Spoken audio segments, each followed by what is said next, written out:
If you're looking for some great core strength exercises that you can do in bed, then this video is perfect for you. If you don't know who I am, then my name is Will Harlow and I'm the Over-Fifties Specialist Physio here at HT Physio in Farnham. And today I'm going to be revealing 3 of my favourite core strength exercises that you can do from the comfort of your own bed. Now, I'm going to show you the exercises in just a moment, but before I do, I just want to let you know that these exercises are not going to be suitable for everyone. Do make sure you get checked out by your doctor or healthcare professional before you give them a try, and if they cause you any pain, just avoid them. Anyway, let's have a look at the exercises now. So here are 3 great core exercises that you can do from your bed. It's a great way to start the day to do these in the morning, so I hope you enjoy them. Now, your core is a muscle group that wraps all the way around the middle of the body like a corset, and it's important for protecting your spine as you bend and as you twist. It's also like the anchor point of your body, which makes it vital for keeping everything else strong as well. So we can work it in a few different ways, and I'm going to show you 3 simple things you can do in bed to get it working. The first thing we're going to do is a variation of the bridge. So I'll show you how this exercise works. We'll do the basic bridge first, and then I'll show you how to make this core specific. So what we're going to do first is bring our knees up like this with our ankles as high up towards us as we can. We're going to first of all have a feel of how to switch that core on. So you can put your hands underneath your lower back, and all we're going to do here is gently push down into the hands by flattening the back down against the bed like this. Now, as a side note, if you're just getting started, it's actually quite a nice exercise just to do this to begin with, just to tuck your back down flat. Feel these tummy muscles just switch on as you flatten your back down and then relax. But if you're more advanced and you want to move on, then we're going to go to the next stage of the bridge. So we flatten down, we're going to push through our heels, we're going to push up like this, lifting the pelvis up in the air. We want to get a straight line between the shoulder and the knees. So we're going down like that. And then we're just going to hold for a few seconds like this.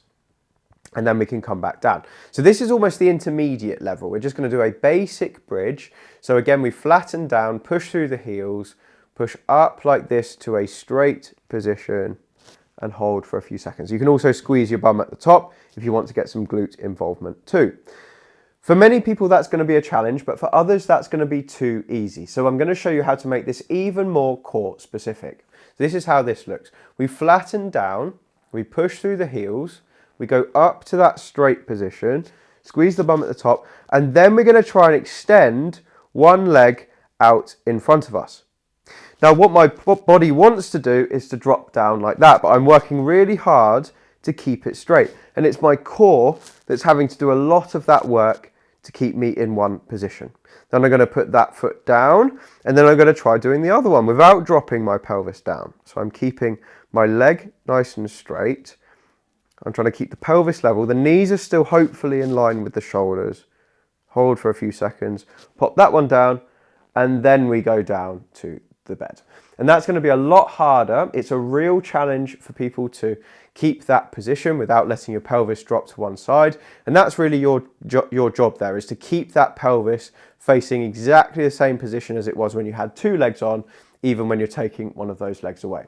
So I'm going to show you one more time. So we flatten down, we push through the heels and lift the pelvis. So we've got knee in line with shoulder.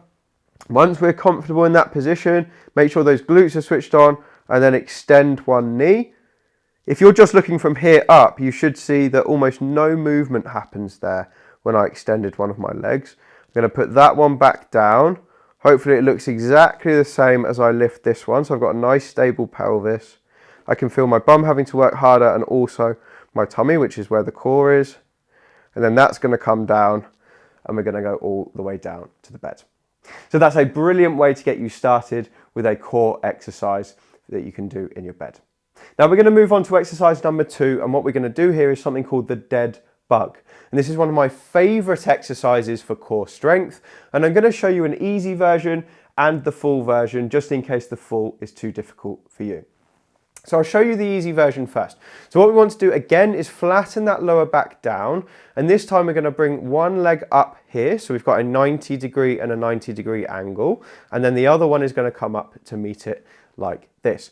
We're then going to put both arms up ahead of us like this, which is where the exercise gets its name, because I look like a beetle that's been flipped onto my back.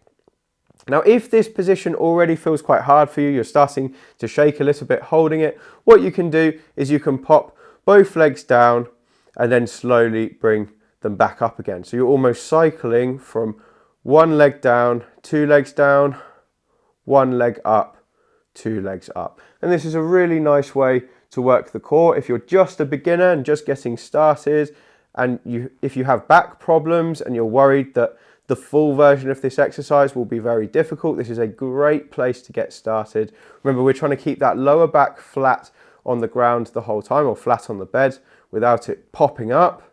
And this is how we sort of get the core working from that position. But I'm going to show you the full version now if that was too easy. So the setup is the same. We can have our arms up and then our legs come up first with that lower back flat. And the full dead bug looks something like this. We're going to go opposite arm and opposite leg. We're going to straighten one leg, the right leg, and let the left arm drop back and then bring it back to the center. Now I hope you can see here that neither arm nor leg are touching the bed. We're just extending them and then bringing them back in.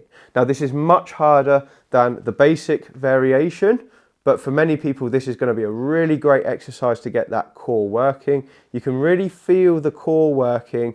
Kind of the lower part of this one is working and the upper part of this side is working as I do this exercise. So again, we're going to do alternating opposite sides. So left arm and right leg, bring it back in, and then right arm and left leg dropping down like that. And I would recommend doing probably 30 seconds worth of work on that one. So keep moving it nice and slow for 30 seconds. Don't worry about how many you do, just worry about the time under tension. So how long you stay in that contracted position for. That's where the progress is. If you can go from 30 seconds in week 1 to 35 seconds in week 2 to 40 seconds in week 3, and on like that, you're going to make super progress over time. Let's have a look at the final exercise I've got for you today. And this is called the double leg extension. It's again quite a difficult exercise, so I'm going to show you an easy version and a harder version, and we're going to have a go at it now. So for this exercise, what we're going to do is we're going to do the easy one first. So we'll keep our knees bent up. We're going to flatten the lower back in like this. And for this version, we're just going to use one leg. We're going to bring one leg up towards us like that. And then we're going to extend it all the way out and slowly drop it towards the bed and then back in. So we're going out now, so pushing it out like this and then bringing it in. So knee up and knee down, knee up and knee down. Can you see how this is almost like a leg press type movement? It's a hip movement really, but the muscles that are working are in my tummy to try and keep me stable. I am still getting some exercise for the hip flexors, but really this is a core movement as long as I've got my back nice and flat. Show you on the other side, it looks like this. So we flatten the back, bring the knee up and then extend. Again, up and extend. Show you two more, up and extend. And then the final one, up and extend. So let's have a look at the hardest variation of that exercise. So for this one, again, we're going to flatten that lower back down like this. And we're going to bring both legs up towards us at the same time, keeping the knees bent. And then we're going to extend both legs out in front of us, just keeping that back flat and then bringing back in again. So you want to press your feet together as you do this because that will give you more control. And you're going to keep your back flat and extend and then bring it back in. Now again, this is a really tough exercise, so don't worry if you can't do this. It's a good one to build up to. You can use some of the other core exercises on my channel to help you build up to it. But if you can do it, it's a super workout for your core and you can really feel those abdominals working very hard. So if you feel you can do this, again, I would work up to about 30 seconds worth of work. If you can do 30 seconds, go for 35 next week, 40 the week after, because we've got to keep it progressive. We can't do the same thing every single week and expect to get better. And that's a brilliant core workout to do from your bed in the morning. Hopefully you found something in there that was useful and you can use it at home. So those are 3 of my favorite core strength exercises that you can do in bed. I hope you found this video useful. If you have, then do drop a comment below and let me know it was helpful, because it does help me to make better videos for you. And if you want to get more from me, you can pick up a copy of my book. It's called Thriving Beyond 50 and it's got loads of exercises and advice like the stuff from this video. You can pick it up on Amazon using the link below. Anyway, thank you so much for watching. I appreciate your time and I'll speak to you on the next video.